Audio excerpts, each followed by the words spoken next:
श्री गणेशाय नमः। श्री जानकी वल्लभो विजयते।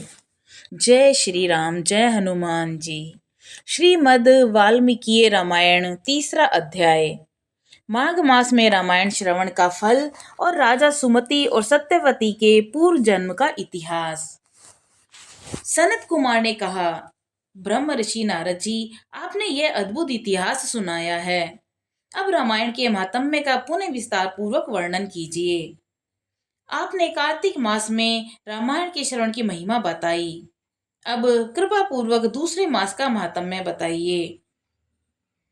आपके वचनामृत से किसको संतोष नहीं होगा।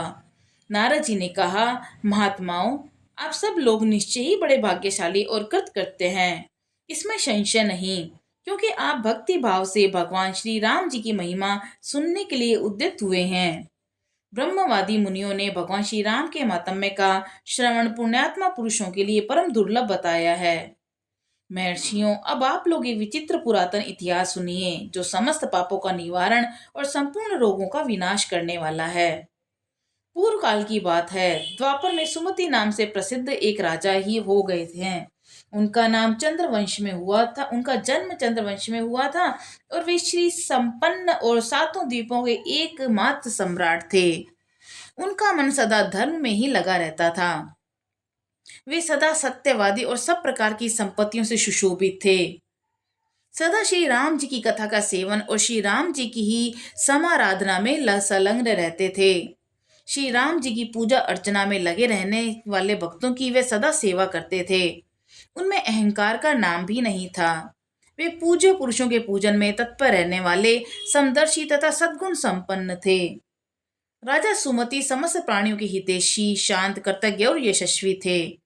उनकी परम सौभाग्यशालिनी पत्नी भी समस्त शुभ लक्षणों से सुशोभित थी। उनका नाम सत्यवती था। वह पतिव्रता थी और पति में ही उनके प्राण बसते थे। वे दोनों पति पत्नी सदा रामायण के ही पढ़ने और सुनने में संलग्न रहते थे। सदा अन्न का दान करना, प्रतिदिन जल दान में प्रवृत्त रहते थे और उन्होंने असंख्य पोखरों, बगीचों और बावड़ियों का निर्माण कराया था। महाभाग राजा सुमति भी सदा रामायण के ही अनुशीलन में लगे रहते थे। वे भक्ति भाव से भक्ति हो रामायण को ही बाँचते और सुनते थे। इस प्रकार वे धर्मज्ञ नरेश सदा श्री राम जी की आराधना में ही तत्पर रहते थे। उनकी प्यारी पत्नी सत्यवती भी ऐसी ही थी। देवता भी उन दोनों दंपत्ति की सदा बुरी बुरी प्रशंसा करते थे। एक दिन उन त्रिभुवन विख्यात धर्मात्मा राजा रानी को देखने के लिए विभांडक मुनि अपने बहुत से शिष्यों के साथ वहां पर आए। मुनिवर का त्रिभांडक को आया देखकर राजा सुमति को बड़ा सुख मिला। वे पूजा की विस्तृत सामग्री साथ ले पत्नी सहित उनकी आगवानी करने के लिए गए। जब मुनि का अतिथि सत्कार संपन्न हो गया और वे शांत भाव से आसन पर विराजमान हो गए, उस समय उनके आसन पर बैठे हुए भूपाल ने मुनि से हाथ जोड़कर कहा। राजा बोले, भगवान, आज आपके शुभागमन से मैं कृतार्थ हो गया, क्योंकि श्रेष्ठ पुरुष संतों के आगमन को सुखदायक बताकर उनकी प्रशंसा करते हैं। जहाँ महापुरुषों का प्रेम होता है, वहाँ सारी संपत्तियां अपने आप उपस्थित हो जाती हैं। वहाँ तेज, कीर्ति, धन, पुत्र सभी वस्तुएं उपलब्ध होती हैं, ऐसा विद्वान पुरुषों का कथन है। जहाँ महापुरुषों का प्रेम होता है, वहाँ सारी संपत्तियां अपने आप उपस्थित हो जाती हैं।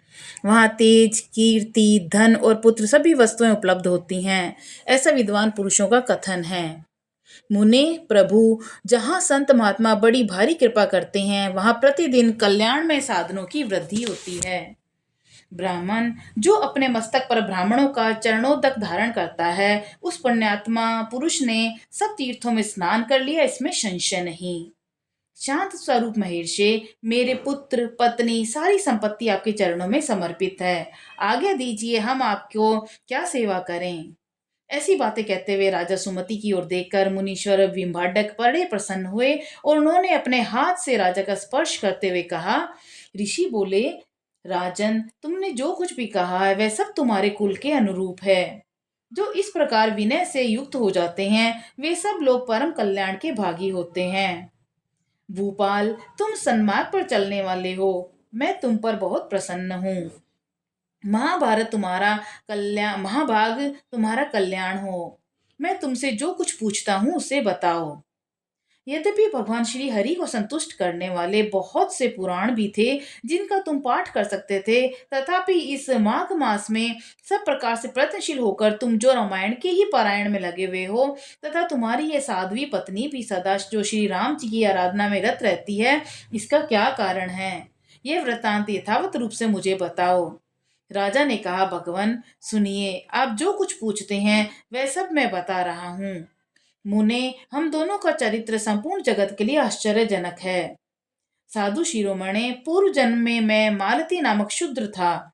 सदा कुमार्ग पर ही चलता और सब लोगों के अहित साधन में ही संलग्न रहता था। दूसरों की चुगली खाने वाला, धर्मद्रोही, देवता संबंधी द्रव्य का अपहरण करने वाला तथा माँ पातकियों के संसर्ग में रहने वाला था। मैं देव संपत्ति से ही जीविका चलाता था। गौ हत्या, ब्राह्मण हत्या और चोरी करना यही अपना धंधा था। मैं सदा दूसरे प्राणियों की हिंसा में ही लगा रहता था।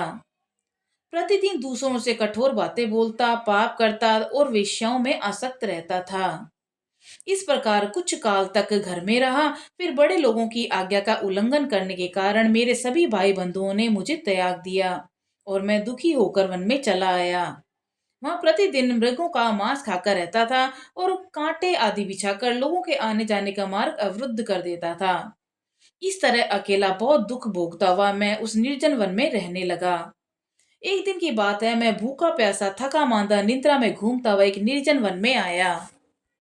एक दिन की बात है, मैं भूखा प्यासा थका मांदा निद्रा में घूमता हुआ एक निर्जन वन में आया। वहां देव योग से वशिष्ठ जी के आश्रम पर मेरी दृष्टि पड़ी। उस आश्रम के निकट एक विशाल सरोवर था जिसमें हंस और कारंडव आदि जल पक्षी छा रहे थे। मुनीश्वर, वह सरोवर चारों ओर से वन्य पुष्प समूह द्वारा आच्छादित था। वहां जाकर मैंने पानी पिया और उसके तट पर बैठकर अपनी थकावट दूर की। फिर कुछ वृक्षों की जड़ें उखाड़कर उनके द्वारा अपनी भूख बुझाई और वशिष्ठ के उस आश्रम के पास ही मैं निवास करने लगा। टूटी फूटी स्फटिक शिलाओं को जोड़कर मैंने वहां दीवार खड़ी की। फिर पत्तों, तिनकों और काष्ठों द्वारा एक सुंदर घर बना लिया। उसी घर में रहकर मैं व्याघ्रों की वृत्ति का आश्रय ले नाना प्रकार के मृगों को मारकर उन्हीं के द्वारा 20 वर्षों तक अपनी जीविका चलाता रहा। उसके बाद मेरी ये साध्वी पत्नी भी वहां मेरे पास आई। पूर्व जन्म में इनका नाम काली था। काली निषाद कुल की कन्या थी और विंध्य प्रदेश में उत्पन्न हुई थी। उसके भाई बंधुओं ने उसे त्याग दिया था और दुख से पीड़ित थी। उसका शरीर वृद्ध हो चला था। ब्राह्मण, वह भूख प्यास से शिथिल हो गई थी और इस सोच में पड़ी थी कि भोजन का कार्य कैसे किए चलेगा। देव योग से घूमती फिरती वह उसी निर्जन वन में आ पहुंची जिसमें मैं रहता था। गर्मी का महीना था। बाहर इसे धूप सता रही थी और भीतर मानसिक संताप अत्यंत पीड़ा दे रहा था। इस दुखिनी नारी को देखकर मेरे मन में बड़ी दया आई। मैंने इसे पीने के लिए जल और खाने के लिए मांस और जंगली फल दिए। ब्राह्मण, काली जब विश्राम कर चुकी तब मैंने उससे उसका वृतांत पूछा। मामू ने मेरे पूछने पर उसने जो अपने जन्म कर्म निवेदन किए मैं उन्हें बताता हूँ। सुनिए। उसका नाम काली था और वह निषाद कुल की कन्या थी। विद्वन, उसके पिता का नाम दाम्भिक था और वह उसी की पुत्री थी। विंध्य पर्वत पर निवास करती थी। सदा दूसरों का धन चुराना और चुगली खाना ही उसका काम था।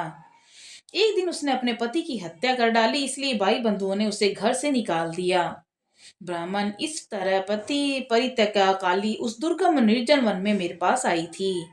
उसने अपनी सारी करतूतें मुझे अपनी इसी रूप में बताई थी। मुने, तब वशिष्ठ जी के उस पवित्र आश्रम के निकट मैं और काली दोनों पति पत्नी का संबंध स्वीकार करके रहने और मांसाहार से ही जीवन निर्वाह करने लगे। एक दिन हम दोनों जीविका के निमित्त कुछ उद्यम करने के लिए वहां वशिष्ठ जी के आश्रम पर गए। महात्मन, वहां देव ऋषियों का समाज जुटा हुआ था। वही देखकर हम लोग उधर गए। वहां माघ मास में प्रतिदिन ब्राह्मण लोग रामायण का पाठ करते दिखाई देते थे। हम निराहार थे और पुरुषार्थ करने में समर्थ होकर भूख प्यास से भी कष्ट पा रहे थे। अतः बिना इच्छा के ही वशिष्ठ जी के आश्रम पर चले गए थे। फिर लगातार 9 दिनों तक भक्ति पूर्वक रामायण की कथा सुनने के लिए हम दोनों वहां जाते रहे। मुने, उसी समय हम दोनों की मृत्यु हो गई और हमारे उस कर्म से भगवान मधुसूदन का मन प्रसन्न हो गया था। अतः उन्होंने हमें ले आने के लिए दूत भेजे। वे दूत हम दोनों को विमान में बिठाकर भगवान के परम पद में ले गए। हम दोनों देवादि देव चक्रपाणि के निकट जा पहुंचे। वहां हमने जितने समय तक बड़े बड़े भोग भोगे थे वह बता रहे हैं, सुनिए। कोटि सहस्त्र कोटि शत युगों तक श्री राम धाम में निवास करके हम लोग ब्रह्मलोक में आए। वहां भी उतने में ही समय तक रहकर हम इंद्रलोक में आ गए। मुनि श्रेष्ठ, इंद्रलोक में भी उतने ही काल चक्र तक परम उत्तम भोग भोगने के पश्चात हम क्रमशः इस पृथ्वी पर आए हैं। यहाँ भी रामायण के प्रसाद से हमें अतुल संपत्ति प्राप्त हुई। मुने, अनिच्छा से रामायण का श्रवण करने पर भी हमें ऐसा फल प्राप्त हुआ है। धर्मात्मन, यदि 9 दिन तक भक्ति भाव से रामायण की अमृतमय कथा सुनी जाए तो वह जन्म जरा मृत्यु का नाश करने वाली होती है। विप्रवर, सुनिए। विवश होकर जो भी कर्म किया जाता है वह रामायण के प्रसाद से परम महान फल प्रदान करता है। नारद जी कहते हैं कि यह सब सुनकर मुनीश्वर विभांडक राजा सुमति का अभिनंदन करके अपने तपोवन को चले गए। विप्रवरों, आप लोग देवादिदेव चक्रपाणि भगवान श्री हरि की कथा सुनिए। रामायण कथा कामधेनु के समान अभिष्ट फल देने वाली बताई गई है। माघ मास के शुक्ल पक्ष में प्रयत्न पूर्वक रामायण की नवम कथा सुननी चाहिए और संपूर्ण धर्मों का फल प्रदान करने वाली है। यह पवित्र आख्यान समस्त पापों का नाश करने वाला है। जो इसे बाँचता अथवा सुनता है वह भगवान श्री राम जी का भक्त होता है। इस प्रकार श्री स्कंद पुराण के उत्तरखंड में नारद सनत कुमार संवाद के अंतर्गत रामायण महात्म्य के प्रसंग में माघ मास में रामायण कथा श्रवण के फल का वर्णन नामक 30 अध्याय पूरा हुआ। बोलो सियावर रामचंद्र जी की जय। पवन सुत हनुमान जी की जय।